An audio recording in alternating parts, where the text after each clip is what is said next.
The silence hit first, sharper than any blade.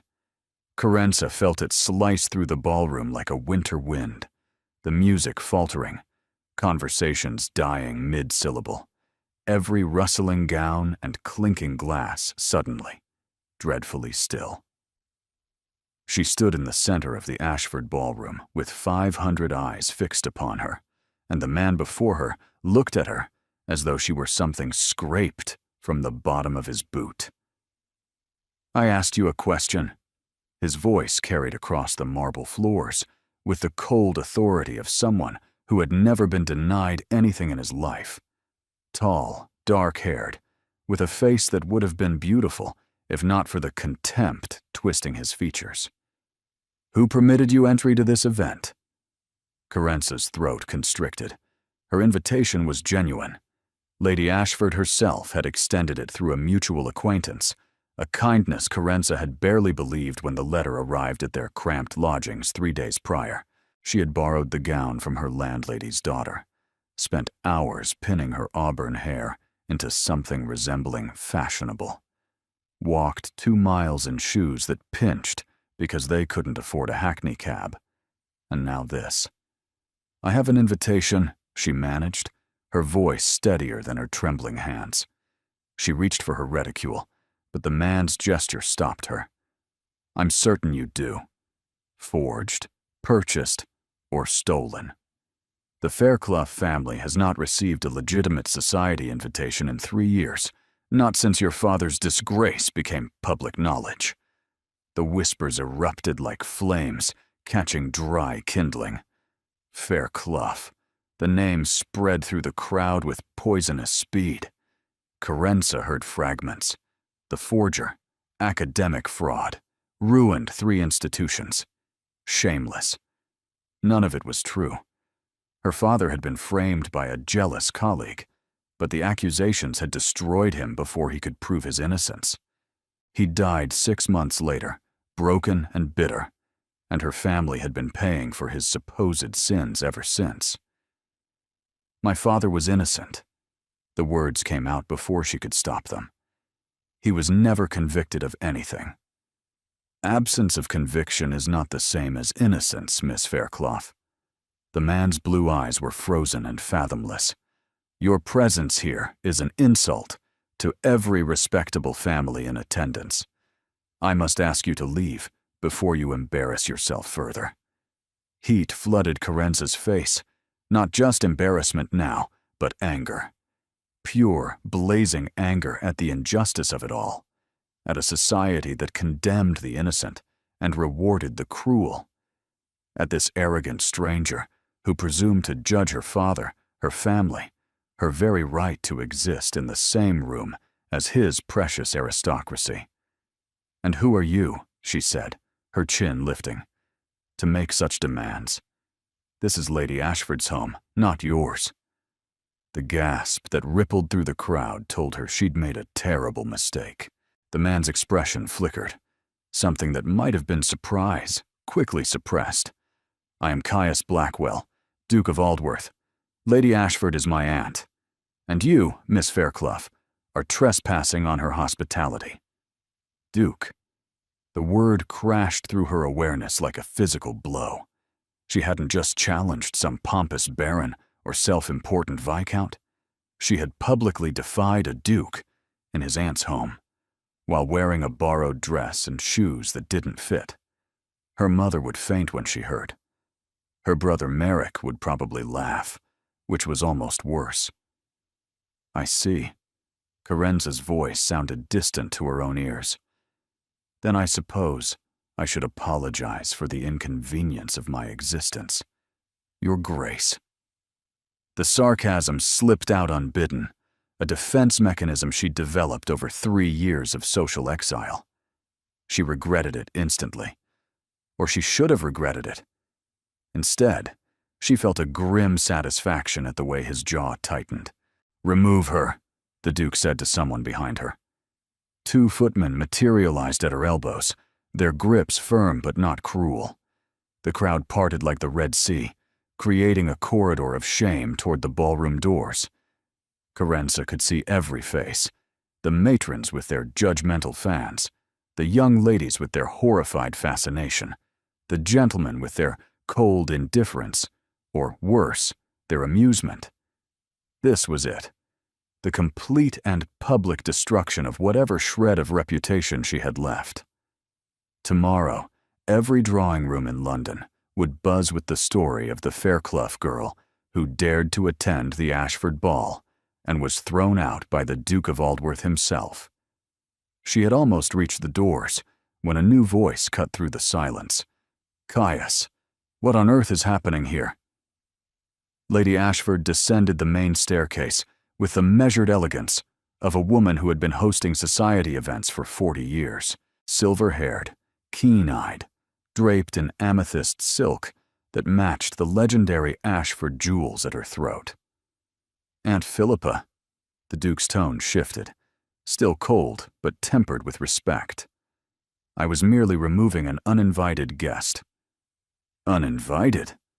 Lady Ashford's eyebrow arched with devastating precision. "That young woman is Miss Corenza Fairclough. I invited her myself. She is the daughter of my late husband's dearest friend, and she is most certainly welcome in my home." The silence that followed was different, charged with something new. Shock, confusion, the delicious anticipation of scandal that society craved like opium. The Duke's face might have been carved from marble. "I was not informed. Clearly not. Though I confess, nephew, I expected better judgment from you than to publicly humiliate a guest without first confirming the facts."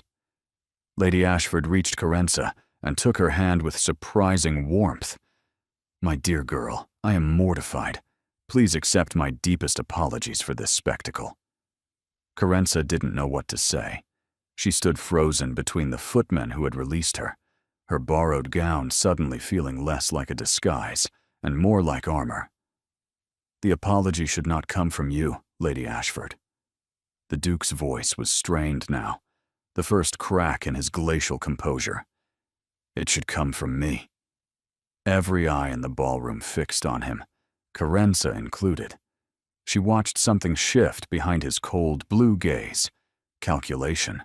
Decision. "Miss Fairclough." He stepped toward her, and the crowd held its collective breath. "I have wronged you grievously. I made assumptions based on rumor and prejudice, and I compounded that error by acting publicly rather than discreetly. I offer you my sincerest apologies." The words were correct, formal, exactly what protocol demanded. But his eyes held hers with an intensity that suggested something more complex, brewing beneath the surface. "Pretty words," Corenza heard herself say. "But words are cheap, Your Grace. My father learned that lesson well." Another ripple of shock through the crowd. One did not speak to a duke in such a manner. One certainly did not throw his apology back in his face before 500 witnesses. But the Duke did not look angry. If anything, the ghost of something unexpected crossed his features. Interest, perhaps. Or recognition. "You're right," he said quietly, so only she could hear. "Words are cheap. Perhaps actions would speak more clearly." Before Corenza could respond, he turned to face the ballroom with the commanding presence of a man born to lead armies. "Ladies and gentlemen, I owe this gathering more than an apology. I owe you an explanation." His voice carried effortlessly across the space. Miss Fairclough's father, the late Professor Fairclough, was a brilliant scholar whose reputation was destroyed by false accusations. My aunt asked me to investigate the matter some months ago, and I have recently concluded my inquiry. I am now convinced of his complete innocence. The true culprit has been identified and will face consequences. Corenza's heart stopped. What was he saying? She had spent 3 years trying to clear her father's name, had written letters, petitioned institutions, begged anyone who would listen. And now this stranger, this arrogant duke who had tried to throw her out 5 minutes ago, was publicly declaring her father's innocence. Furthermore, the Duke continued, I believe society has treated the Fairclough family with shameful injustice. Miss Fairclough deserves not our scorn, but our admiration for enduring such treatment, with grace and dignity. Grace and dignity. She had called him out in front of everyone. She had been anything but graceful. As a gesture of my sincerity, I would ask Miss Fairclough to honor me with the first dance. The orchestra, bless them, began a waltz without waiting for instruction. Lady Ashford squeezed Carence's hand once and released her, and the Duke of Aldworth stood before her with his hand extended, waiting. Carence's mind raced. This made no sense. 5 minutes ago he had wanted her gone. Now he was publicly championing her cause and asking her to dance? There had to be an angle, a scheme, something she wasn't seeing. But the entire ballroom was watching. If she refused, she would look petty and ungrateful. If she accepted, she would be stepping into something she didn't understand, with a man she didn't trust. "Why are you doing this?" she whispered, as she placed her hand in his. His grip was warm and firm as he led her to the floor. "Because you didn't cower. Everyone else would have fled in tears. You stood there and fought back. That's not an answer. It's the only one I'm prepared to give at the moment." They began to dance. Carence had learned the steps years ago, before the fall, when her family still attended society events as welcomed guests. The muscle memory returned, though her body felt stiff and uncertain in his arms. "You're holding your breath," he observed. "You're holding me hostage." That surprised a short laugh from him, quickly suppressed. An interesting interpretation of a dance. Is there another interpretation? She met his eyes directly, refusing to be intimidated. "You publicly humiliate me, then publicly rescue me, all in the space of 10 minutes. Either you're unstable, or you want something." The Duke's expression shifted again, that same calculating look she'd seen before. "What I want, Miss Fairclough, is complicated. Simplify it." They turned together, her skirt sweeping across the marble floor. Around them, other couples had joined the dance, but Carence felt their curious gazes like physical pressure. "My grandmother," the Duke said carefully, "has certain expectations regarding my marriage. I have been avoiding those expectations for 2 years. My avoidance has become increasingly difficult to maintain." "You want a shield," Carence realized. "Someone to distract from whoever she's actually trying to make you marry." His jaw tightened almost imperceptibly. "That's one way to phrase it. What's another way?" "A mutually beneficial arrangement between two people who find themselves trapped by society's expectations." The waltz brought them closer, then swept them apart. Carence's mind worked furiously. He was proposing a scheme, a fake courtship, or something similar, using her family's disgrace as a distraction from his own problems. And what would I gain from this arrangement? Restoration of your family's reputation. I wasn't lying about the evidence I've uncovered. Your father was framed. I can prove it. But proving it quietly would take months, perhaps years. Proving it publicly, with my name attached to the cause, would take weeks. Her heart clenched painfully. 3 years. 3 years of fighting alone, of doors slammed in her face, of her mother taking in mending, and her brother chasing desperate schemes. And this man claimed he could fix it in weeks? Why would you do that? What's in it for you beyond a convenient distraction? The music swelled toward its conclusion. The Duke's hand pressed more firmly against her waist, guiding her through the final turns. "Because," he said quietly, "I recognize a fellow prisoner when I see one. We're both trapped, Miss Fairclough. Perhaps we can help each other escape." The waltz ended. They stood in the center of the ballroom, surrounded by hundreds of watching eyes. Kaya stepped back, and to Carence's shock, something almost like respect crossed his features.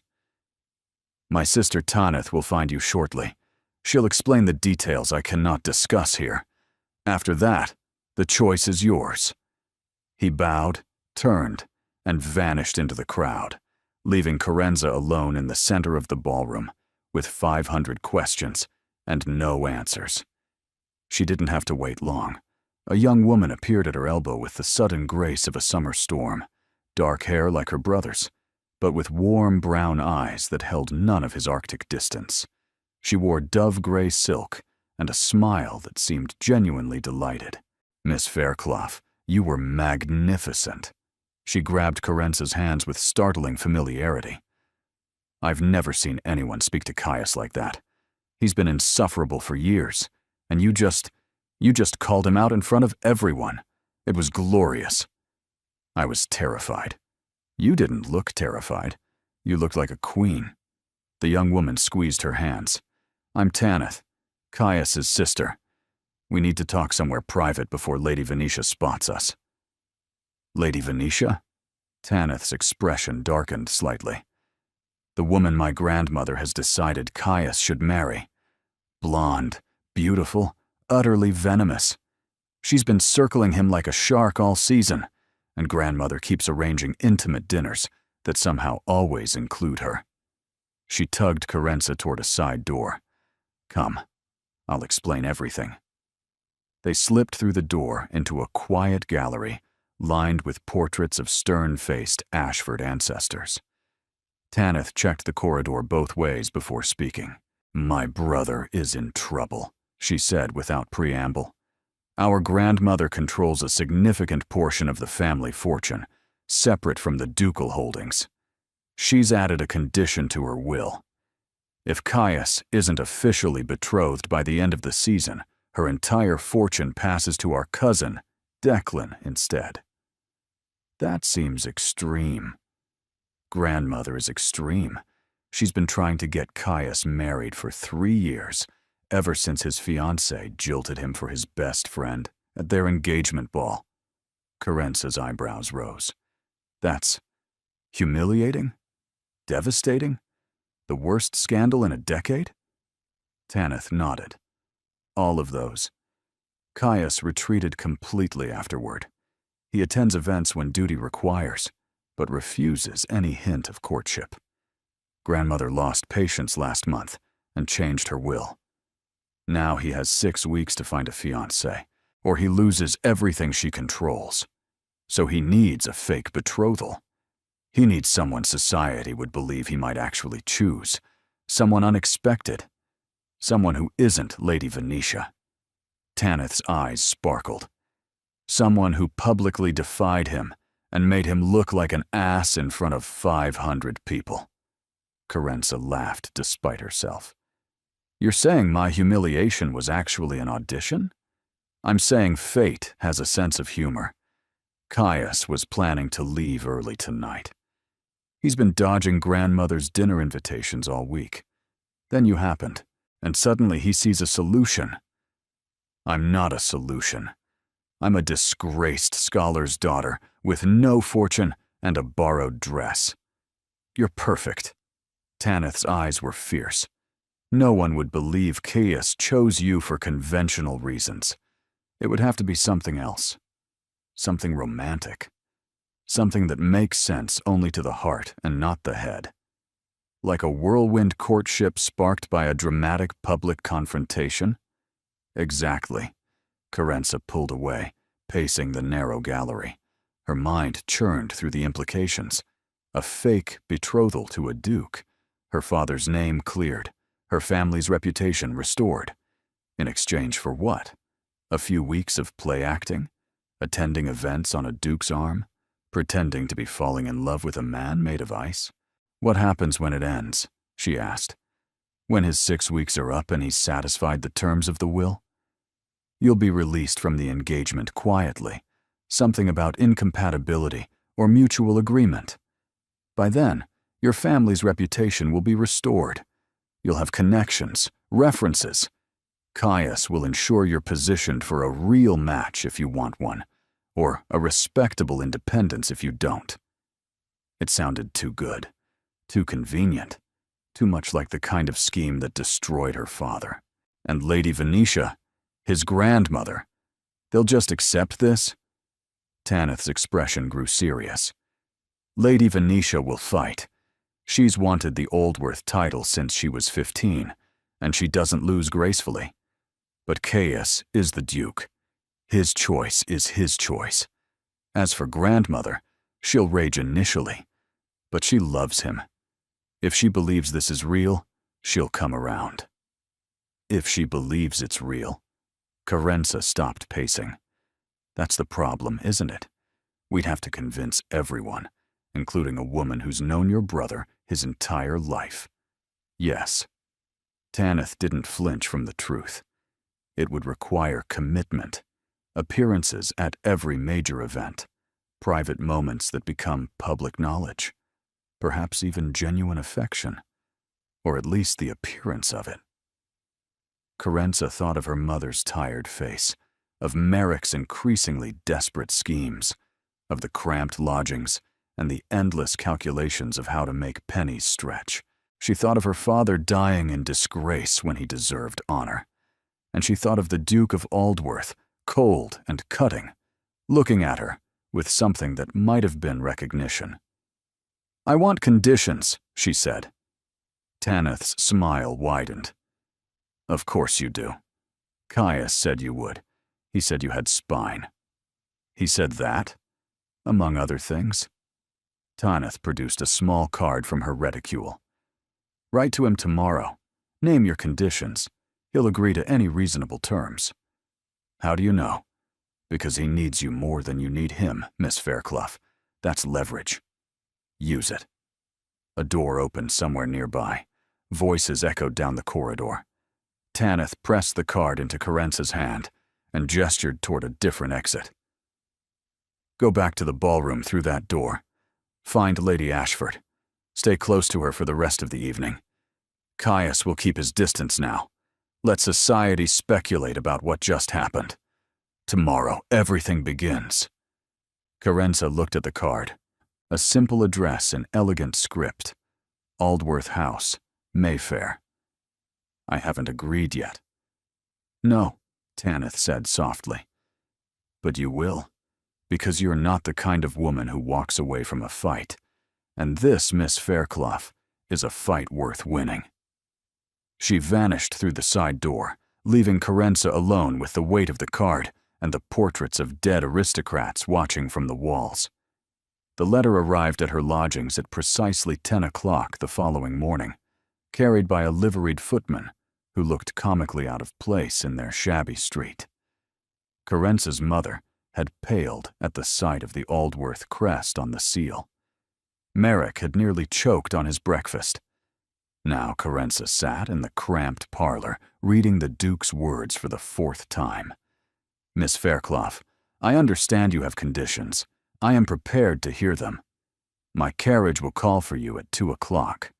My sister will accompany us as chaperone. We will discuss terms as equals. Aldworth. Short. Direct. No apologies. No flattery. No pretense." She appreciated that, at least. At 2 o'clock precisely, a gleaming black carriage bearing the ducal crest stopped before their door. Tanith emerged first, dressed in cheerful yellow, her smile bright enough to illuminate the dingy street. The Duke followed, severe in dark blue, his expression giving nothing away. Carenza had worn her second-best dress, the one with the mended hem that didn't show if she held her skirts carefully.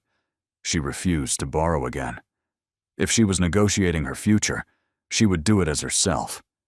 The carriage was private, luxurious, and completely silent until Tanith broke the tension. "Oh, for heaven's sake, Caius, say something. You're making the poor girl think you're planning to murder her." "I was waiting for Miss Fairclough to begin." Carenza met his eyes directly. "Very well. 3 conditions. First, my mother is to receive a written statement of my father's innocence, signed by you and by the actual perpetrator, within 1 week. She has suffered enough without proof to show the neighbors." Done. The speed of his agreement startled her. "You haven't heard the other conditions." "I said your terms would be met if they were reasonable. That one is more than reasonable. Continue. Carenza steadied herself. Second, when this arrangement ends, I want letters of introduction to 3 respectable households seeking a governess or companion. I won't go back to scrambling for position without credentials. Something shifted in his expression, something almost like respect. You could ask for money. I'm asking for independence. There's a difference. He nodded slowly. Done. And your third condition.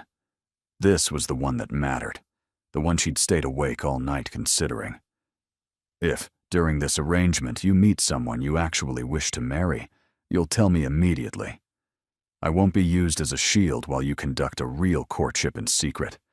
I won't be made a fool twice in one lifetime. The silence stretched between them, taut and testing. Tanith watched her brother with barely concealed curiosity. You're protecting yourself, the Duke said finally. From what happened to your father?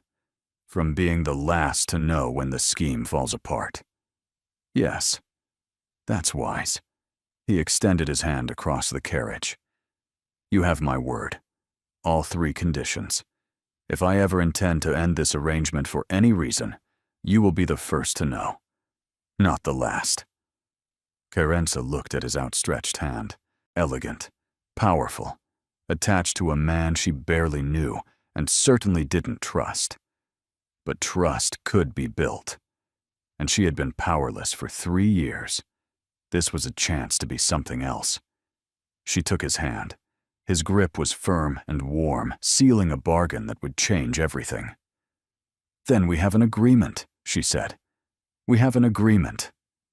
He released her hand, but held her gaze. Welcome to the performance of your life, Miss Fairclough. I hope you're a quick study. Tanith clapped her hands with delight. Oh, this is going to be wonderful. We have so much to plan. First, we need to establish the narrative. Love at first argument? Fascination born from conflict? The Duke, who was enchanted by the only woman brave enough to challenge him. Tanith, the Duke's voice carried a warning. What? It's not entirely fiction, is it? You were intrigued. I watched your face when she called you out. You looked more alive than you have in years. Carenza watched the Duke's jaw tighten, watched him choose not to respond to his sister's observation. And she wondered, for the first time, if this arrangement might be more complicated than either of them intended.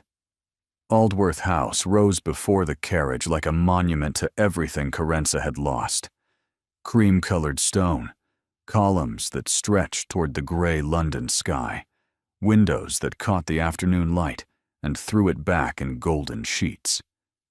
The iron gates bore the Blackwell crest, a raven clutching a sword, and they swung open at the carriage's approach as if the house itself recognized its master.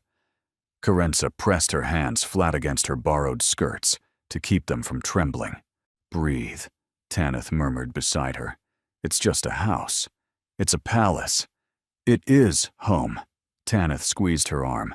And for the next several weeks, it's your home too. Try to look like you belong. The carriage stopped. A footman materialized to open the door. Caius descended first, then turned to offer his hand. Carenza took it, hyper-aware of the strength in his grip, the casual authority with which he commanded the steps, the staff, and the very air around him. Inside was worse. Or better. She couldn't decide. Marble floors veined with gold stretched toward a grand staircase that curved upward like a lover's embrace. Crystal chandeliers dripped light from ceilings, painted with scenes from mythology. Portraits lined the walls, generations of Blackwells watching with aristocratic judgment as the disgraced scholar's daughter walked among them. The Blue Suite, Caius said to the housekeeper, a stern woman in black bombazine who appeared from nowhere. Have it prepared immediately. Miss Fairclough will require a lady's maid as well. Of course, Your Grace. The housekeeper's eyes flickered to Carenza with curiosity, but no judgment. Shall I send Una? She's quite capable with hair and dress. Perfect. Tanith linked her arm through Carence's before anyone could object. I'll show her the house while the room is prepared. Come along. You need to see the library. She tugged Carence away from the entrance hall, through a succession of rooms that blurred together in a haze of silk wallpaper and priceless furniture. A morning room in shades of rose. A music room with a pianoforte that probably cost more than Carence's entire childhood home. A small parlor, a large parlor, a gallery filled with art she recognized from books, but never imagined seeing in person. And then the library. Carence stopped in the doorway, her breath catching. 2 stories of books rose around her, leather spines in every color, ladders on brass rails, windows that flooded the space with light. The smell hit her like a physical memory. Paper and dust and knowledge. Her father's smell. The smell of home before home had become a cramped set of rooms where they rationed candles. You love books, Tanith observed. My father was a scholar. Carence moved forward, as if drawn by invisible strings, her fingers trailing along the nearest shelf. He taught me to read Latin before I learned English. He said books were the only democracy, that anyone could enter their world regardless of birth. He sounds wonderful. He was. She pulled down a volume at random. Aristotle's Ethics in the original Greek, her father's favorite. He didn't deserve what happened to him. No.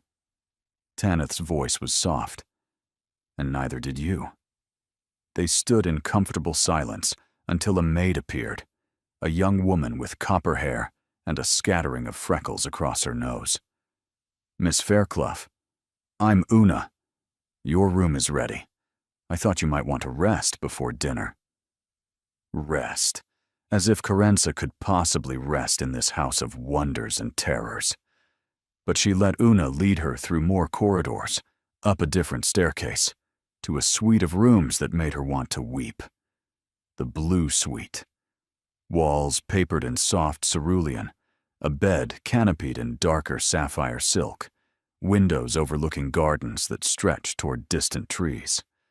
A writing desk, a dressing table, a fireplace where flames already crackled. Her small bag of possessions sat on a bench, looking shabby and lost. It's beautiful, she managed. It's one of the smaller guest rooms. Una began unpacking with cheerful efficiency. But it has the best view of the sunrise. Lady Tanith thought you'd appreciate that. Small. This was small. Carence thought of her room at home, barely large enough for a narrow bed and a washstand. Thought of her mother sleeping in what had once been a storage closet, so Merrick could have the second bedroom. There's a bath drawn, Una continued, and Lady Tanith sent up some dresses for you to borrow until yours arrive. The modiste is coming tomorrow. His Grace insisted on an entire wardrobe. An entire wardrobe. For a pretend courtship that would end in weeks. It was excessive, generous, confusing. Una. Carence caught the maid's arm. Why are you all being so kind? You don't know me. You don't owe me anything. Una's expression softened with something that looked almost like understanding. Begging your pardon, miss, but this house has been sad for a long time. His Grace works constantly. Lady Tanith tries to brighten things, but she can't do it alone. And the Dowager, she means well, but she's so focused on duty that she forgets about happiness. She smoothed the bed covers carefully.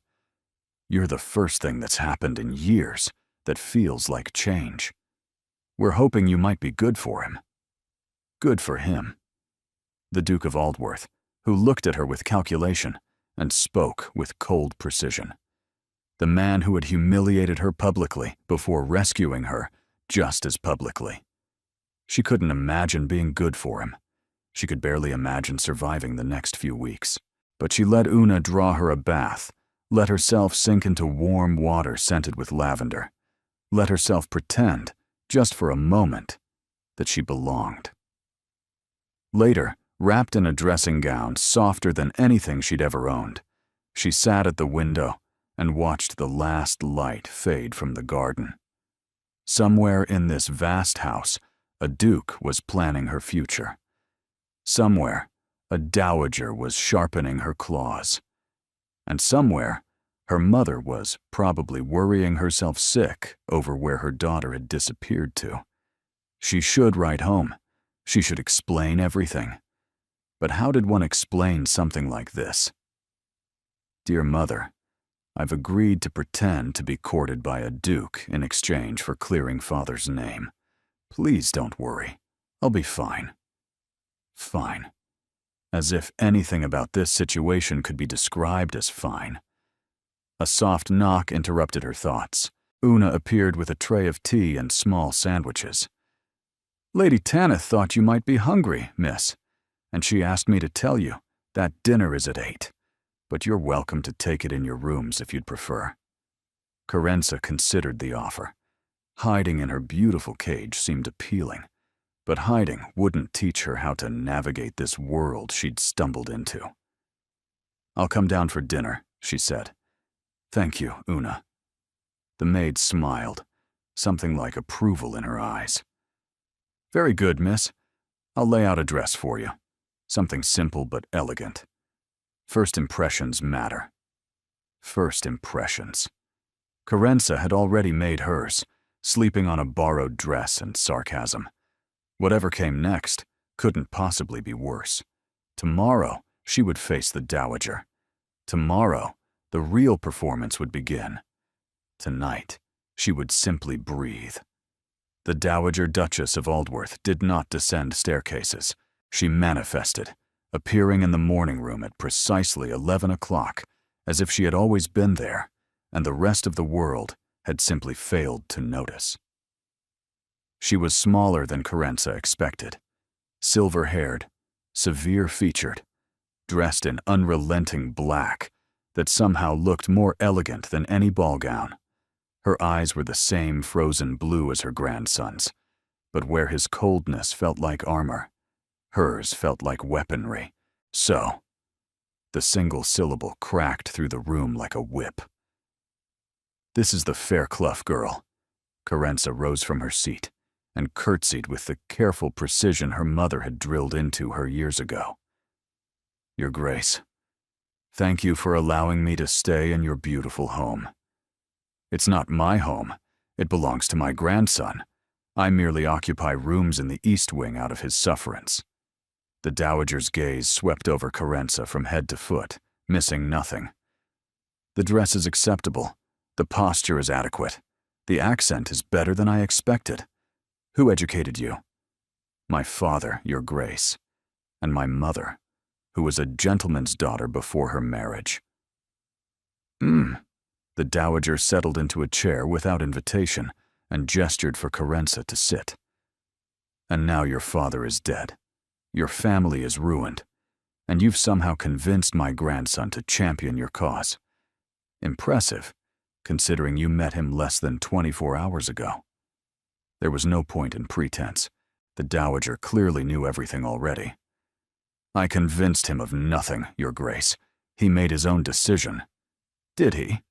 One silver eyebrow arched. Caius makes very few decisions that don't serve his interests. What interest do you serve, Miss Fairclough? Carenza met her gaze directly. I believe you already know the answer to that question. The silence stretched between them like a blade being tested. Then, unexpectedly, the dowager laughed. Tanith said you had spine. I see she wasn't exaggerating. She leaned forward slightly. Very well. Let us speak plainly. My grandson requires a distraction from Lady Venetia Harcourt, whom I have been attempting to match him with for 2 years. You have agreed to provide that distraction. In exchange, he will clear your father's name and restore your family to respectability. That is the arrangement, Your Grace. And do you expect anything else from this arrangement? Marriage, perhaps? A title? The question was a trap, but Carenza had been navigating traps for 3 years. I expect nothing that hasn't been explicitly agreed upon. Your grandson has been clear about the temporary nature of our association. When it ends, I will leave with references and connections, nothing more." Pretty words. The dowager's eyes narrowed. But words are easily spoken. Let me tell you what I see, Miss Fairclough. I see a clever young woman with nothing to lose and everything to gain. I see someone who has survived disgrace and poverty through wit and determination. Those are admirable qualities. They are also dangerous ones. Dangerous to whom? To my grandson. The dowager's voice dropped, losing some of its cutting edge. Caius was engaged 3 years ago to a young woman named Seraphine Vance. Beautiful, accomplished, from an excellent family. He loved her desperately, foolishly, with the blind passion of a young man who had never been denied anything. She jilted him at their engagement ball, walked into the room on the arm of his closest friend, and announced that she'd made a mistake, that she was marrying Hadrian instead. Carenza remembered Tanith mentioning this, but hearing the details made it worse. She could imagine it. The crowded ballroom, the whispers, the public destruction of a man who had never known vulnerability. He hasn't been the same since, the dowager continued. He works constantly. He attends events with perfect correctness but no warmth. He's built barriers so high that even Tanith can barely reach him anymore. She fixed Carenza with a piercing stare. I don't want Lady Venetia because I think she would make him happy. I want her because I think she would make him functional. She's cold enough to match his coldness. Their marriage would be a partnership, not a passion. He wouldn't risk anything with her because there would be nothing to risk. And you think I'm different? I think you're the first person in 3 years who has made him react instead of perform. I watched him at the Ashford ball. When you challenged him, something woke up behind his eyes. Whether that's good or bad, I cannot say. But it's dangerous either way. The clock on the mantel ticked into the silence. Outside, a bird called from the garden. Carenza chose her next words with care. I have no intention of making your grandson feel anything, Your Grace. This is a business arrangement. When it ends, I will leave, and he will marry whoever he chooses. Lady Venetia, or someone else entirely. It makes no difference to me. Doesn't it? The dowager smiled, but it wasn't a kind smile. We shall see. You're a survivor, Miss Fairclough. Survivors adapt. They become whatever their circumstances require. Right now, your circumstances require you to pretend affection for a man who could change your entire life with a word. She rose, signaling the end of the interview. Just remember, when you find yourself actually feeling what you're pretending to feel, that I warned you. She swept from the room, leaving Carenza alone with the echo of her words and the unsettling suspicion that the dowager saw far more than she revealed. For a long moment, Carenza simply sat there, processing what had just occurred. The dowager had done more than warn her. She had given her information, context, weapons. Why would a woman who clearly disapproved of this arrangement arm her potential enemy with knowledge? Unless the dowager wasn't entirely opposed. Unless, somewhere beneath that icy exterior, she hoped Carenza might succeed where Lady Venetia would fail. Not in trapping her grandson into marriage, but in waking him up, in making him feel something real.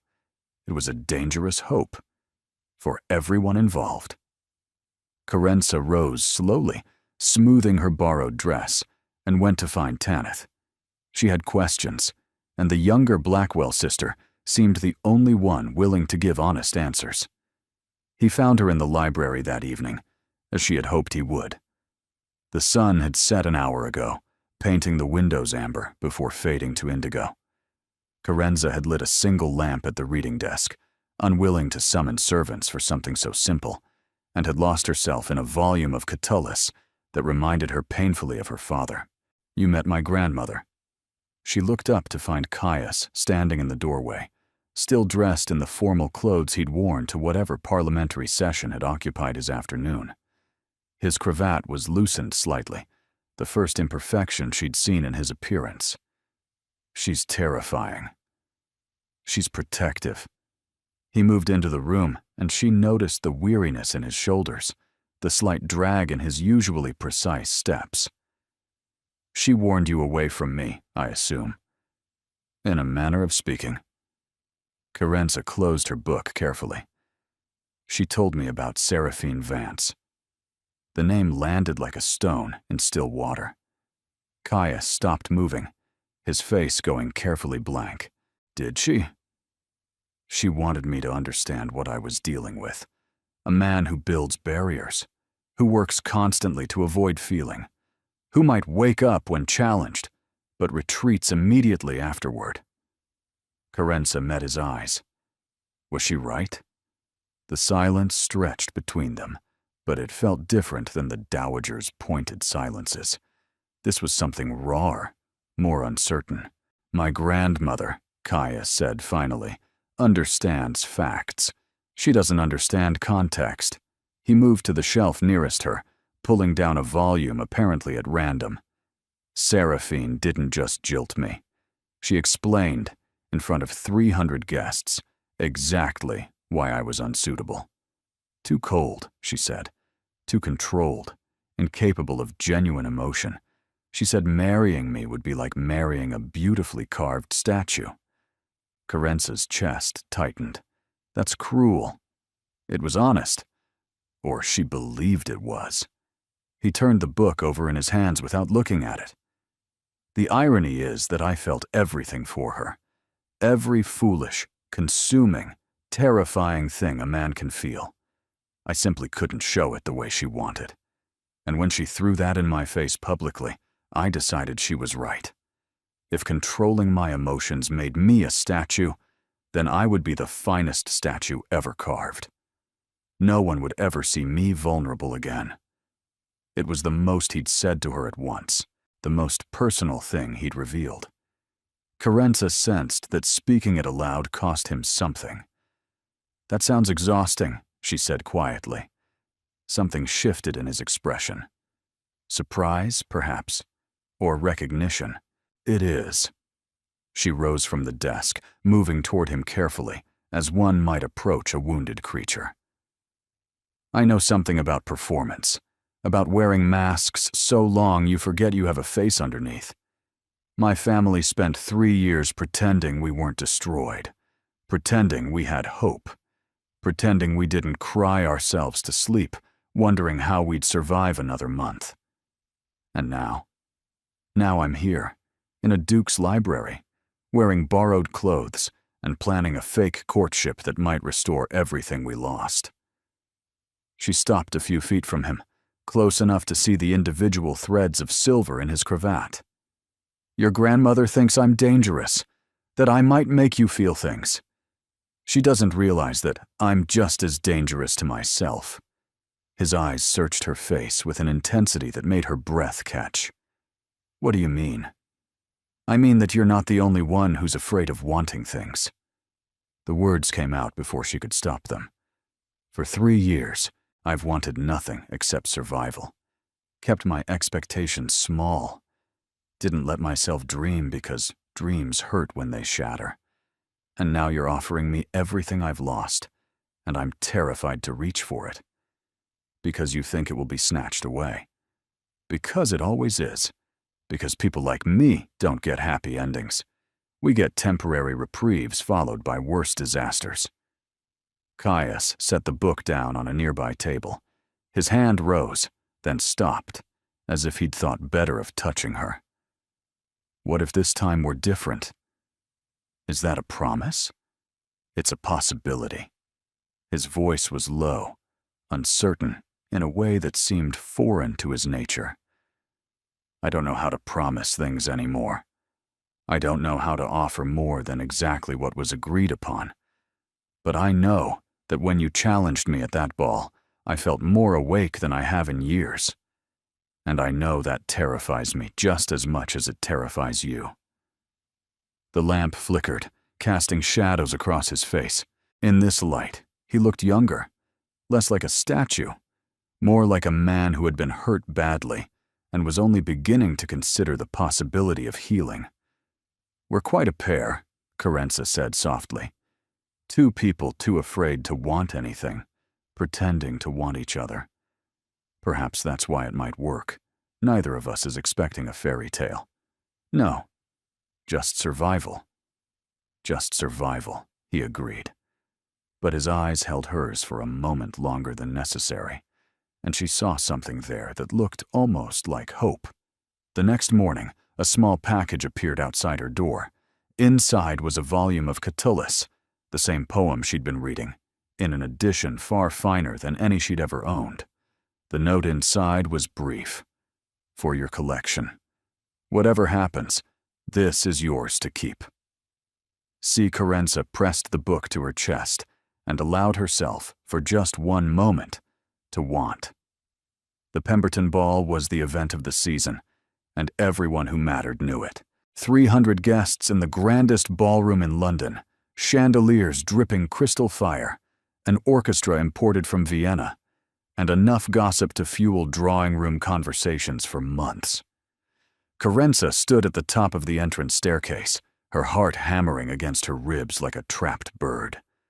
The gown was sapphire silk, commissioned specifically for tonight by Madame Fontaine, the most exclusive modiste in London. It hugged her figure before flowing into a cascade of fabric that whispered with every step. Diamonds borrowed from the Aldworth collection sparkled at her throat and ears. Her hair was swept up in an elaborate arrangement that had taken Una 2 hours to perfect. She looked, for the first time in her life, like she belonged among these glittering people. She felt like a fraud. "Stop fidgeting." Tanith appeared at her elbow, resplendent in rose pink. "You look magnificent. Caius is going to forget how to breathe. Caius barely remembers how to smile. I doubt my appearance will affect his respiratory function." "You underestimate yourself."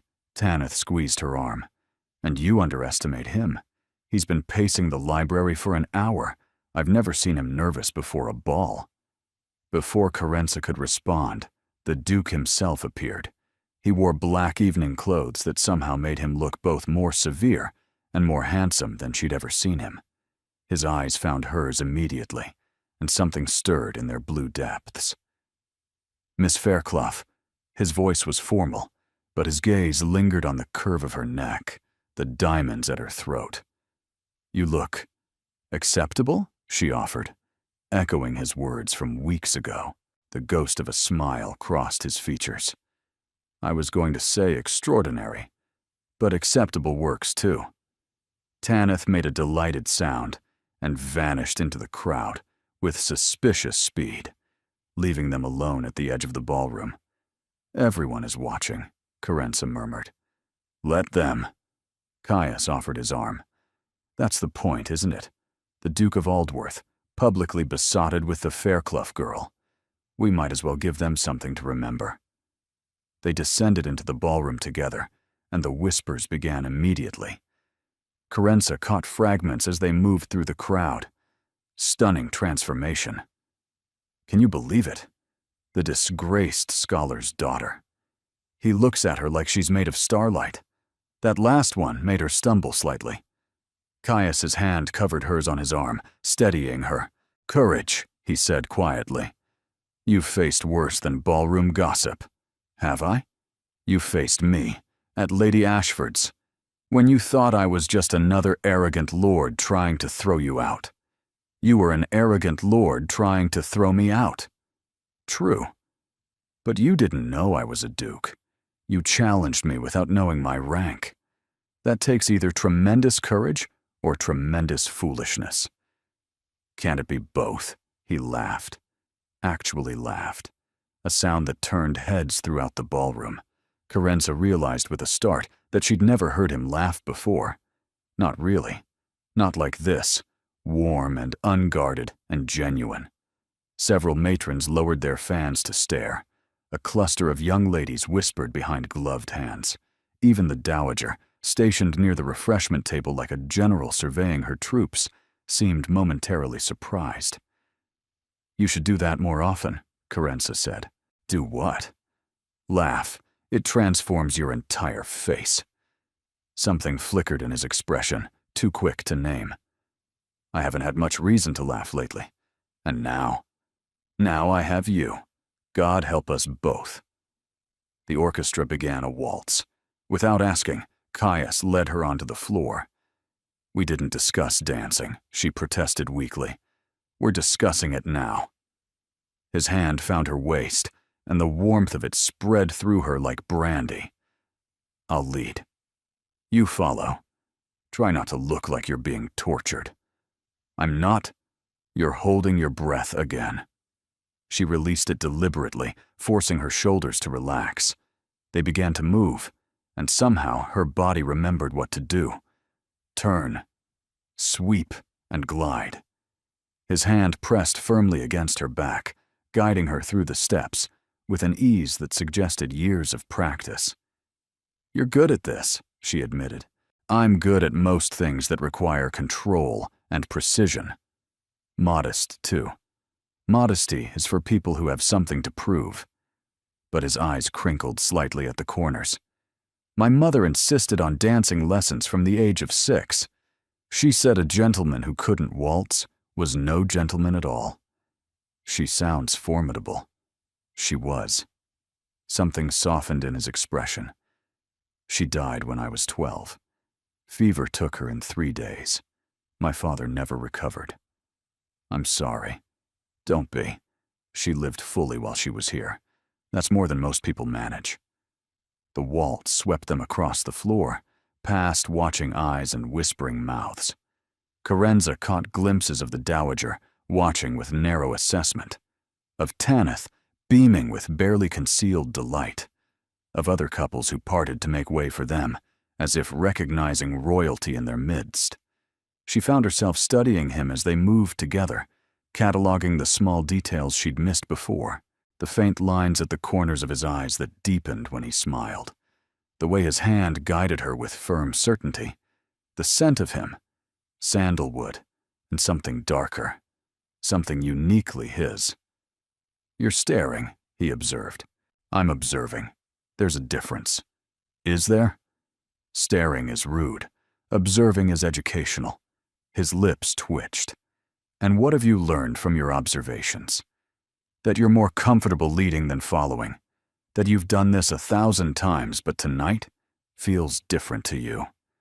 That you're watching the room even while you're dancing with me, tracking who's talking to whom, who's watching us, who might be a threat."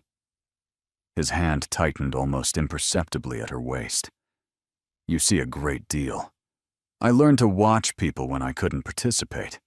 3 years of being excluded from society teaches you to read rooms quickly. What else do you see?" She considered for a moment, letting the music carry them through another turn. "You're enjoying yourself. Not just performing enjoyment, actually experiencing it. That surprises you." He was quiet for a long moment. When he spoke, his voice was lower, meant only for her. "You surprise me. Constantly. I'm not accustomed to being surprised." Before she could respond, she saw Lady Venetia. Lady Venetia Harcourt stood at the edge of the ballroom like a golden statue of vengeance. Blonde hair piled in elaborate curls, a gown of cream silk that probably cost more than Carenza's family's entire annual income, and eyes that burned with barely suppressed fury. "She's watching us," Carenza murmured. "I know. She looks like she wants to murder me. She'll have to get in line." Caius turned her smoothly, blocking Venetia from view. "My grandmother probably wants first attempt. Your grandmother gave me a lecture about not falling in love with you. Did you take notes? I'm considering tattooing them on my arm." Another laugh, softer this time. "You're funnier than I expected." "You expected me to be dull?" "I expected you to be intimidated. Most people are.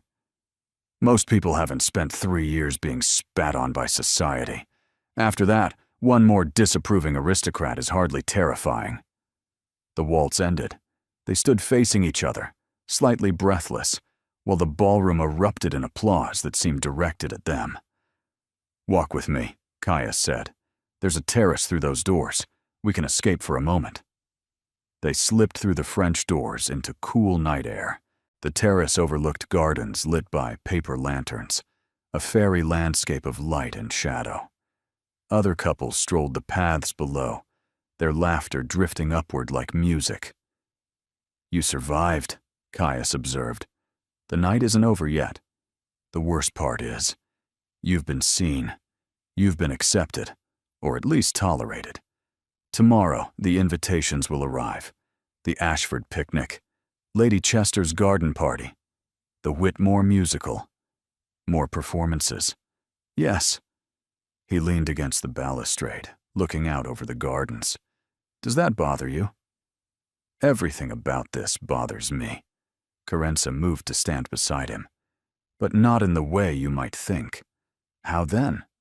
She considered the question carefully. Below them, a couple disappeared into the shadow of a hedge, their laughter fading to murmurs. "I always thought I knew who I was. The scholar's daughter, the disgraced family's defender, the survivor." She traced patterns on the stone railing. "But here, in this world, I'm becoming someone else. Someone who wears diamonds and dances with dukes and makes society matrons whisper behind their fans.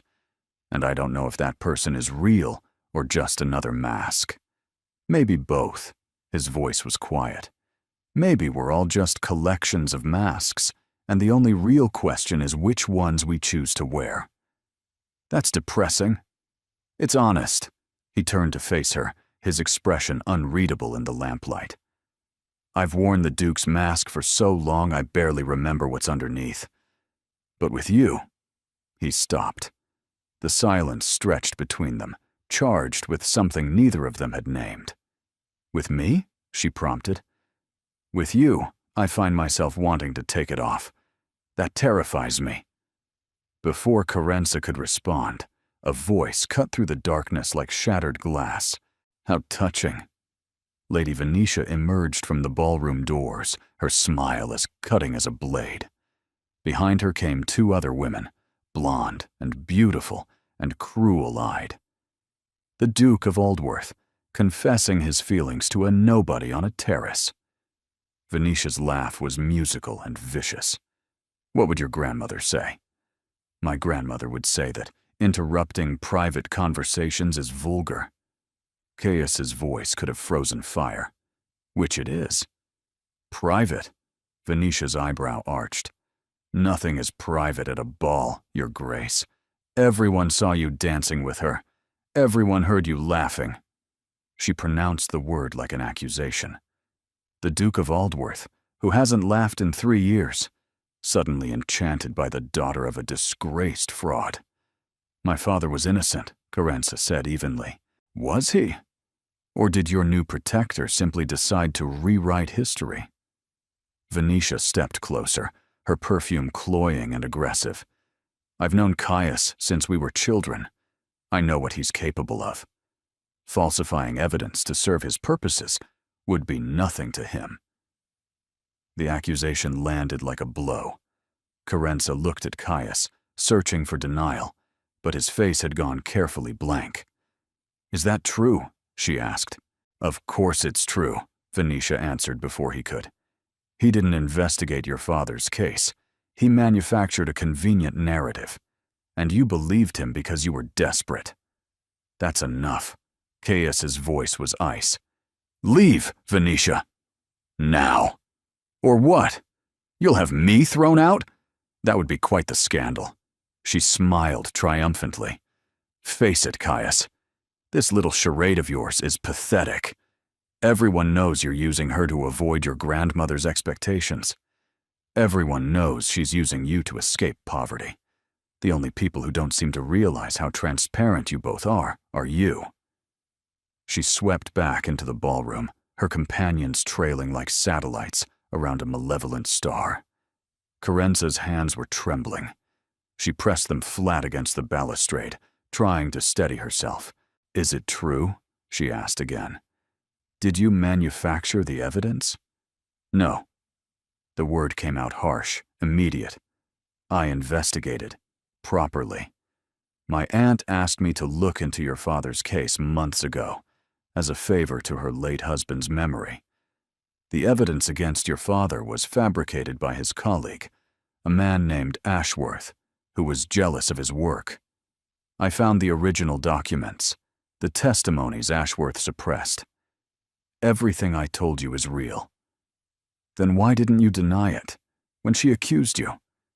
"Because denial makes accusations seem credible. Because I refuse to defend myself to Venetia Harcourt. Because—" He stopped, his jaw tightening. "Because for a moment I saw doubt in your eyes, and it made me realize how fragile this all is." The confession landed between them like a wound. "I do doubt," Carenza admitted. "Not you specifically. Everything. 3 years of learning that hope is dangerous taught me to question every gift. But that's my damage, not your fault. We're both damaged." He turned to face her fully, and in the lamplight, his defenses seemed thinner than she'd ever seen them. "I don't know how to do this, Carenza. Any of this. Pretending is supposed to be simple. Performance is supposed to be safe. But nothing about this feels like pretending anymore." Her breath caught at the sound of her name. He'd never used it before. Always Miss Fairclough, proper and distant. "Caius, don't." He held up a hand. "Don't say anything yet. I need to think. We both need to think." He escorted her back to the ballroom, his hand on her back barely touching, as if he was afraid of what contact might mean. They rejoined Tanith, danced with other partners, performed their roles with mechanical precision. But something had cracked open between them, and neither of them knew how to close it again. The days that followed were a strange kind of torture. They attended events together, performed their courtship with practiced ease, smiled for the watching crowds. But every private moment was charged with unspoken words, with glances that lingered too long, with accidental touches that sent electricity through Carenza's spine. The tension grew unbearable. Every conversation felt weighted with subtext, every silence stretched too long. Carenza found herself watching him constantly, cataloging the small tells she'd learned to read.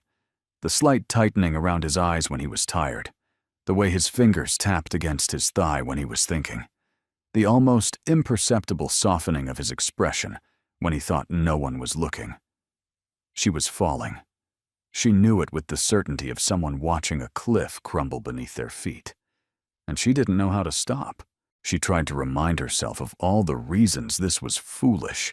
He was a duke. She was nobody. This was an arrangement, a transaction, a carefully choreographed performance. Whatever she felt, whatever she thought she saw in his eyes, was part of the act. Except, it didn't feel like acting anymore. It felt terrifyingly real. She caught herself looking for him in crowds, listening for his footsteps in the hallway, treasuring the rare moments when his careful composure cracked and the man underneath showed through. She memorized the way he stirred his tea, the books he pulled from the library shelves, the exact cadence of his voice when he was tired versus when he was merely pretending to be bored. This was dangerous. This was exactly what the Dowager had warned her about, and she couldn't seem to stop. The night before the Whitmore musical, she found him in the library again. He was standing by the window, staring out at the moonlit garden, a glass of brandy untouched in his hand. He didn't turn when she entered, but his shoulders tensed slightly. "You should be sleeping," he said. "So should you." "I don't sleep much anymore. Haven't for years." She moved closer, drawn by something she couldn't name. "What keeps you awake?" "Memories, calculations, the endless machinery of running a dukedom." He finally turned, and his eyes met hers with devastating directness. You. The word hung in the air between them. Me. You've invaded my thoughts completely. I find myself wondering what you're doing at every moment, whether you're comfortable in your rooms, whether you're happy, whether you regret this arrangement as much as you should. I don't regret it. You should. I've dragged you into my world, used you as a shield against my grandmother, and exposed you to people like Venetia who will tear you apart given the chance. He set his brandy down with a controlled click. And the worst part is, I can't bring myself to be sorry. Because having you here, in my house, in my life, it's the first thing that's felt real in 3 years. Carenza's heart pounded against her ribs. This was dangerous. This was exactly what the Dowager had warned her about. But she couldn't make herself step back. What are you saying? I'm saying that I don't know how to pretend anymore. He closed the distance between them in 2 steps, his hand rising to cup her face. His palm was warm against her cheek, his fingers trembling almost imperceptibly. I'm saying that when I look at you, I don't see a convenient arrangement or a social stratagem. I see you, Carenza Fairclough, who challenged a duke to his face and made him remember what it felt like to be alive. Caius, tell me to stop. His thumb traced her cheekbone, impossibly gentle. Tell me this is madness that we agreed on terms, that I'm breaking every rule we established. Tell me, and I'll walk away. She should tell him. Every rational part of her mind screamed that this was exactly how people got hurt, how dreams shattered, how survivors became victims again. She thought of her father, who had trusted the wrong person and paid with everything. She thought of her mother, who had loved deeply and was still paying the price of that love. She thought of every warning the Dowager had given, every doubt Venetia had planted. But her mouth formed different words entirely. Don't walk away. He kissed her. It wasn't tentative or questioning. It was consuming, desperate, the release of weeks of tension and denial. His hands tangled in her hair, pins scattering across the carpet. Her fingers gripped his lapels, pulling him closer until no space remained between them. The taste of brandy and something darker, something that was purely him, flooded her senses. When they finally broke apart, both breathing hard, his forehead rested against hers. This changes everything, he said. I know. My grandmother will be furious. I know. Venetia will make your life a misery. She already does. Carenza pulled back enough to meet his eyes. But you're worth it. God help me. You're worth all of it. He kissed her again, softer this time, a promise rather than a declaration. His hand settled at her waist, holding her like something precious.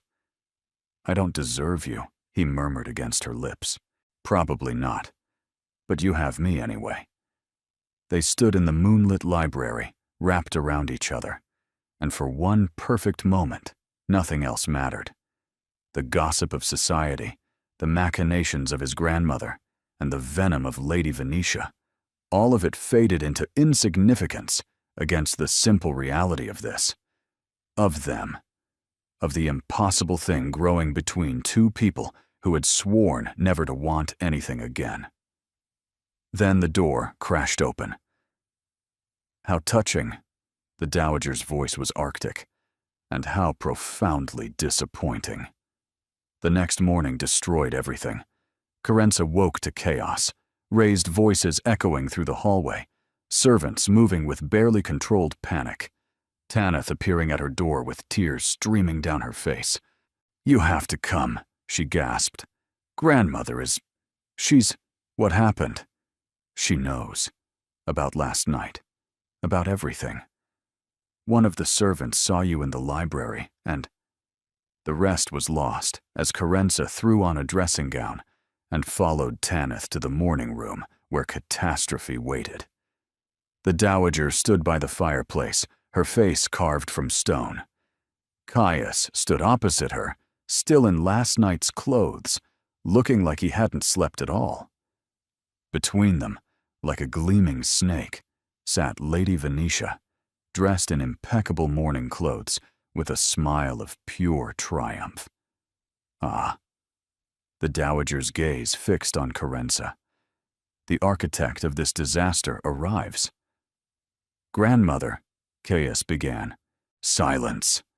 The word cracked through the room like a whip. "I have tolerated this farce long enough. You brought this girl into my home, paraded her before society, and now I discover you've been conducting a liaison under my very roof." "Nothing improper occurred," Carenza said, her voice steady despite her trembling hands. "We kissed. Nothing more." "Nothing more?" The dowager laughed bitterly.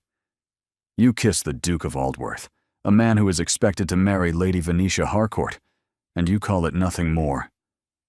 "I am not expected to marry anyone," Caius said flatly. "I never agreed to any understanding with Lady Venetia.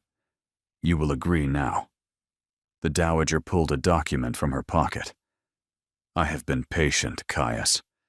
I have allowed you to grieve, to retreat, to avoid your responsibilities. But this ends now. You will marry Lady Venetia before the season ends, or I will disinherit you entirely. Not just my personal fortune. Everything I control." The color drained from Caius's face. "You can't. I can, and I will. My solicitors have confirmed it." The dowager's voice held no mercy.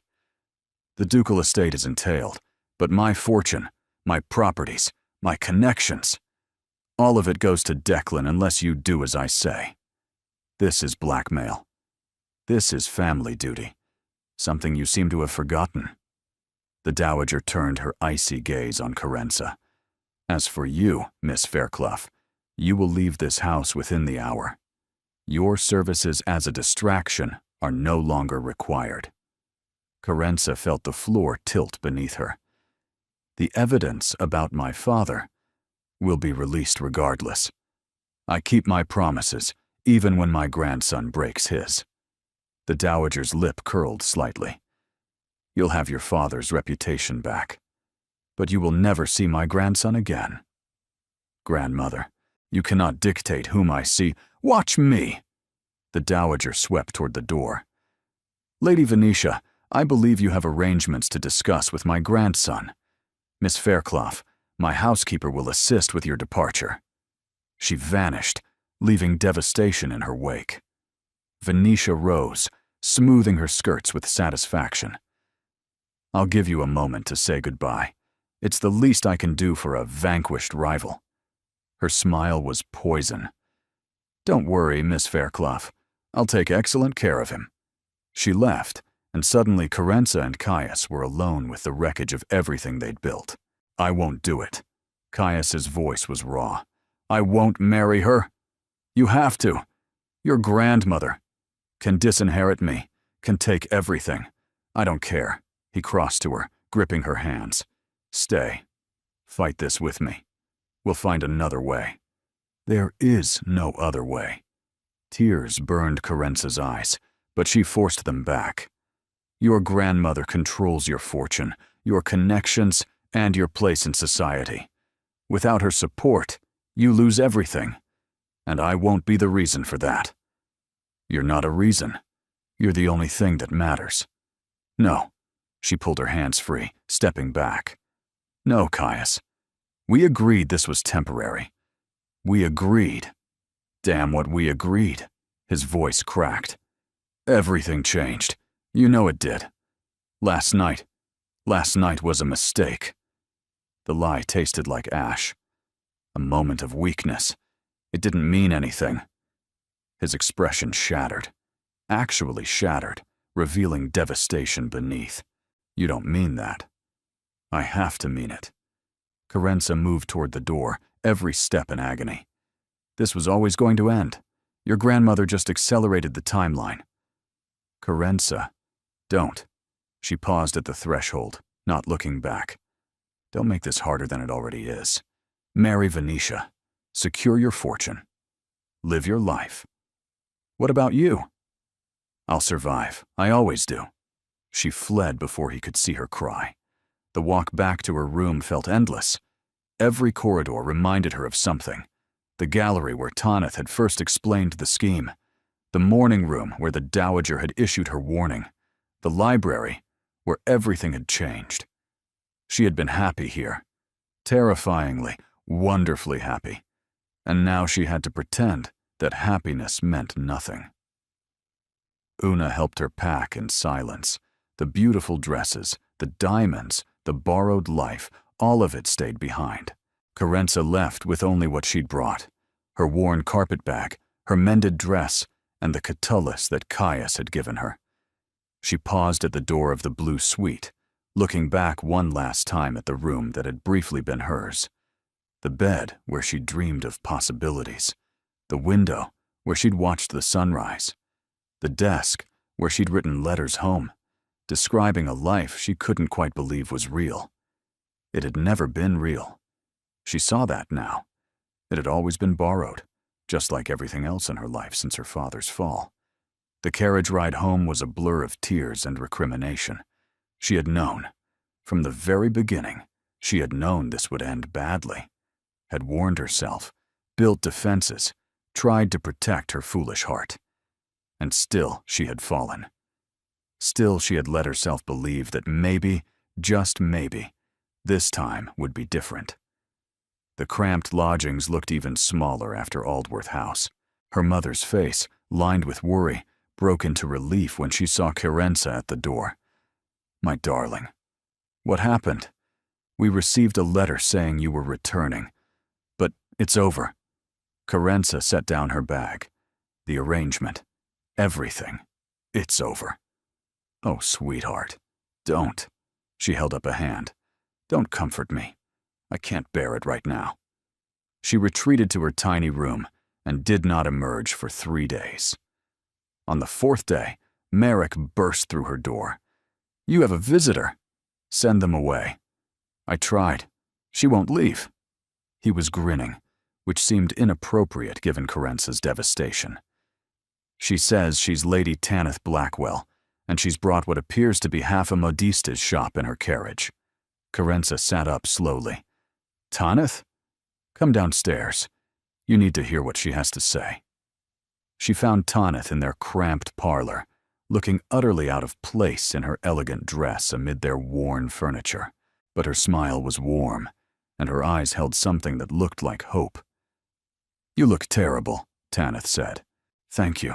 I feel worse. Good. That means you care. Tanith grabbed her hand, squeezing tightly. Listen to me carefully. Caius refused. Refused what? Everything. Grandmother's ultimatum. Lady Venetia. The marriage. All of it. Tanith's eyes sparkled with unshed tears. He told Grandmother that he would rather lose every penny than marry a woman he didn't love. He told Venetia that he wouldn't marry her if she were the last woman in England.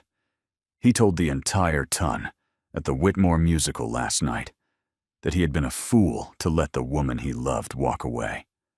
Carenza's heart stopped. He said that? Publicly? Publicly. Loudly, and with quite a lot of champagne involved. Tanith laughed. It was glorious. Venetia left in tears. Grandmother had to be revived with smelling salts. And Caius stormed out declaring he was going to find you and beg your forgiveness on his knees if necessary. Then why isn't he here? Because I got here first. Someone had to warn you. Tanith pressed a card into her hand. He's at the old church, St. Crispin's. He said you'd know why. Carenza didn't know why, but she found herself running anyway, through narrow streets and crowded markets, her worn shoes slapping against cobblestones. She arrived at St. Crispin's breathless and disheveled, her hair escaping its pins, her dress hopelessly wrinkled. Caius waited on the church steps. He looked as wrecked as she felt, unshaven, his clothes rumpled, shadows beneath his eyes that spoke of sleepless nights. But when he saw her, his face transformed. You came. Tanith said you were here. She said you refused your grandmother. She said, everything I refused for you. He descended the steps, stopping just before her. You told me this was temporary. You told me it didn't mean anything. You lied. I was trying to protect you. I don't want protection. I want you. He reached for her hands, holding them between his own. For 3 years, I've been dead inside, going through the motions, performing the role of Duke while feeling nothing at all. And then you appeared, all fire and defiance, and suddenly I remembered what it felt like to be alive. Caius, let me finish. His grip tightened. When you left, I thought I could go back to the way things were. I thought I could bury whatever I felt and return to being the statue everyone expected. But I couldn't. I can't. You've ruined me for emptiness, Carenza. I don't want to be safe anymore. I want to be with you. They stood on the steps of St. Crispin's, the old stone church casting long shadows in the late afternoon light. Around them, London continued its endless bustle, but they existed in a pocket of stillness, 2 people on the edge of everything. I love you, Carenza. Caius's voice was raw, stripped of all pretense. Not because you're convenient or strategic or anything my grandmother would approve of. I love you because you make me brave, because you challenge me and frustrate me and make me want to be better than I am. Your grandmother has agreed to reconsider her position. A hint of his old humor returned briefly. Tanith can be very persuasive when she wants to be.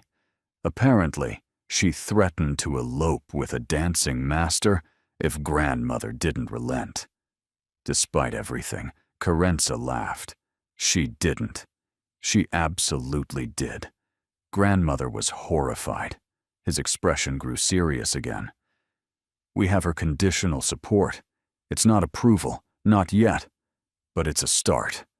And Venetia? Gone. Fled to the country to recover from her humiliation. His jaw tightened. She won't trouble you again. I made certain of that. Carenza looked at him, this impossible man who had humiliated her publicly, and then chosen her more publicly still. The man who had built barriers around his heart for 3 years and was now standing before her, offering to tear them down. You gave up everything for me, she said. I gave up nothing that mattered. He stepped closer, his hands reaching for hers. Money, properties, social position. What are any of those compared to this? Compared to feeling alive again? But your grandmother's fortune will remain in the family regardless. Tanith convinced her that disinheriting me would only hurt the Blackwell name. He squeezed her hands. The details don't matter, Carenza. What matters is that I choose you. Not because I have to. Not because it serves some strategy. Because you're the only person I want. The only person I've wanted in 3 years. The only person who makes me feel like myself instead of a performance. Tears spilled down her cheeks, and she didn't try to stop them. I'm scared, she admitted. I've spent so long expecting disaster that I don't know how to accept happiness. Neither do I. He lifted one hand to cup her face, wiping away tears with his thumb. But I'm tired of being scared. I'm tired of protecting myself from things that might hurt. I'd rather risk everything with you than spend another day being safe and empty. That's a significant risk. You're worth it. He pulled her closer, his forehead resting against hers. Say you'll stay. Say this is real. Say I haven't destroyed the only good thing to happen to me in years. Carenza thought of her mother's words. Running doesn't make the wanting go away. She thought of all the years ahead, wondering what if. She thought of Caius's kiss, his laughter, the way he looked at her like she was extraordinary. It's real, she whispered. God help me. It's real. Then marry me.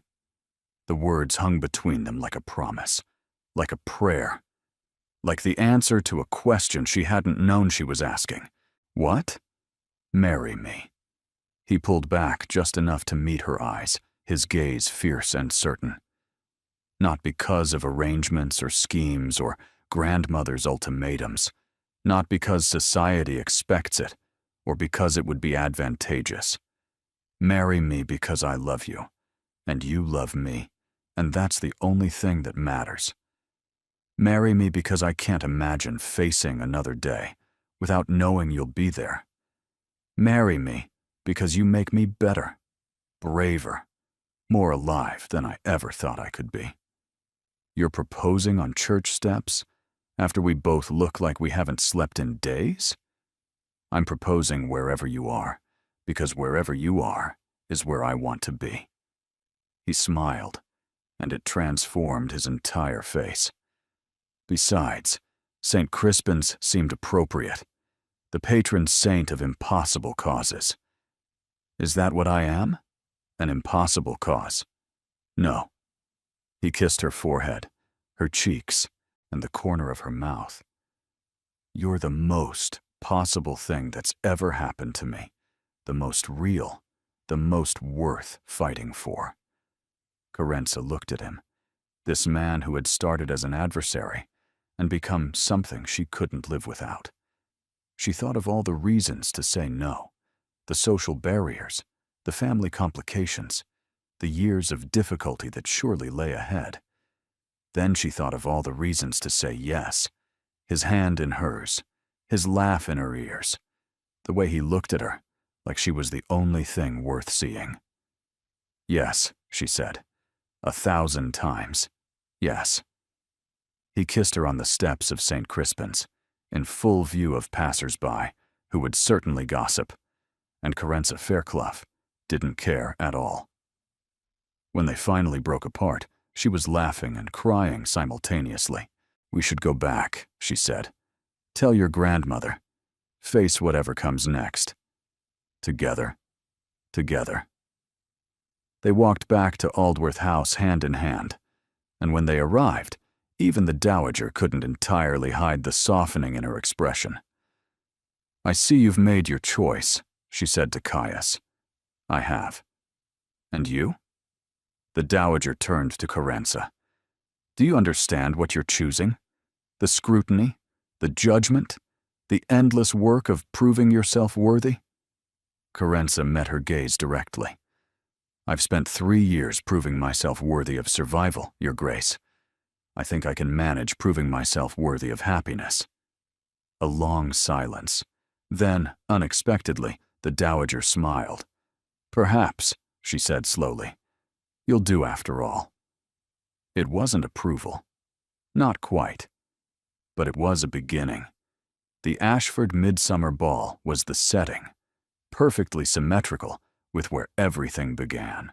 Lady Ashford had insisted on hosting what she called the formal announcement, though by now all of London knew. The Duke of Aldworth had chosen the disgraced scholar's daughter. He had defied his grandmother, rejected the perfect Lady Venetia, and declared his love before half the ton. It was the scandal of the decade. It was also, as Lady Ashford gleefully noted, the romance of the century. Carenza stood at the top of the same staircase where she had first entered this world, wearing the same sapphire silk that had marked her transformation. But everything else was different. Caius stood beside her, his hand warm in hers, his eyes holding nothing but joy. Ready? He murmured. No. Perfect. Neither am I. They descended together, and the ballroom erupted. 300 guests turned to watch them, the same number who had witnessed her humiliation months ago. The whispers began immediately, but this time they carried a different tone, romantic, triumphant, admiring. The dowager stood near the refreshment table, her expression complex. She had not fully accepted the match, but she had stopped fighting it. Tanith had proven more persuasive than anyone expected, and the evidence clearing Professor Fairclough's name had been published in 3 major papers. The Fairclough reputation, once destroyed, was slowly being rebuilt. Ladies and gentlemen, Lady Ashford's voice cut through the murmurs. I am delighted to present my nephew, His Grace the Duke of Aldworth, and his betrothed, Miss Carenza Fairclough. Betrothed. The word still felt unreal. Caius had proposed, properly, a second time 3 days ago, in the library at Aldworth House, surrounded by books and memories. He had gotten down on one knee with a ring that had belonged to his mother, and Carenza had said yes again, just as certainly as the first time. They rejected her publicly, Lady Ashford continued, her voice carrying across the hushed ballroom. Society scorned her, dismissed her, and treated her family as pariahs for crimes they didn't commit. But my nephew saw what the rest of us were too blind to see. He saw her courage, her integrity, her worth, and he chose her. Carenza's throat tightened. Beside her, Caius squeezed her hand. He chose her in front of everyone, Lady Ashford finished, and I, for one, could not be more proud. The applause began slowly, building to a thunderous crescendo. Carenza saw her mother weeping in the crowd, Merrick grinning like a fool beside her. She saw Tanith bouncing with excitement, the dowager inclining her head in grudging acknowledgement. She saw 300 faces that had once condemned her, now celebrating her triumph. Caius led her onto the floor as the orchestra struck up a waltz. "You're crying," he observed. "I'm happy." "Then cry as much as you like." He pulled her close, closer than was strictly proper. "I've discovered I rather enjoy making you happy." They danced, and the ballroom spun around them in a blur of light and music. Other couples joined, but Carenza barely noticed. She was aware only of Caius, of the warmth of his hand, the certainty of his love, the impossible reality that this was her life now. When the waltz ended, he didn't release her. Instead, in full view of everyone, he cupped her face and kissed her with deliberate tenderness. The gasps gave way to delighted laughter, to more applause, to the satisfied sighs of romantics who had been hoping for exactly this. "Was that necessary?" Carenza asked, breathless. "Absolutely essential." His eyes sparkled with mischief. "I wanted there to be no doubt. About you, about us, about what you mean to me. And what do I mean to you? Everything." The word was simple and devastating. "You mean everything, Carenza, and I intend to spend the rest of my life proving it." 6 months later, Carenza stood in the library at Aldworth House, now officially hers.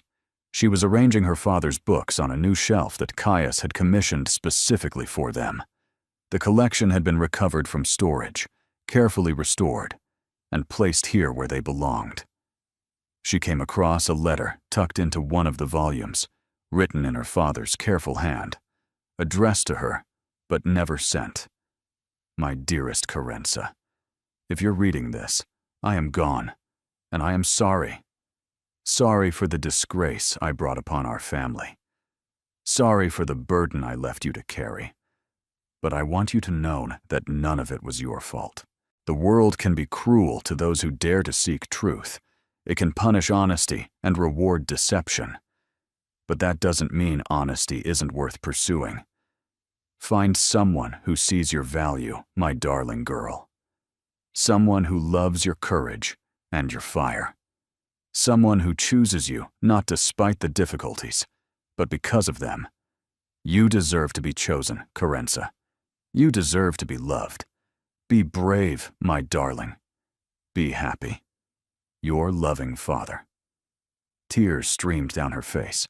She was still standing there, clutching the letter, when Caius found her. "What's wrong?" He crossed to her immediately, concern flooding his features. "Carenza, what happened?" "My father." She handed him the letter, watching his expression as he read. "He wrote this before he died.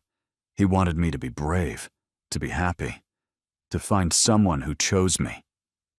Caius set the letter down gently. He pulled her into his arms, holding her close while she cried. "He would have approved," he said quietly, "of us, of this. How do you know? Because he loved you, and because I choose you every single day. Not despite the difficulties, just like he said. Because of them. Carenza pulled back, looking up at the man who had changed everything. The Duke who had rejected her publicly, and then chosen her more publicly still. The broken man who had learned to feel again, her husband. I love you, she said. I know. He kissed her forehead. I love you too. Desperately. Completely. Forever. Outside the library windows, London continued its endless dance of society and scandal. But inside, in their sanctuary of books and memories, the Duke of Aldworth and his impossible Duchess were perfectly, completely home.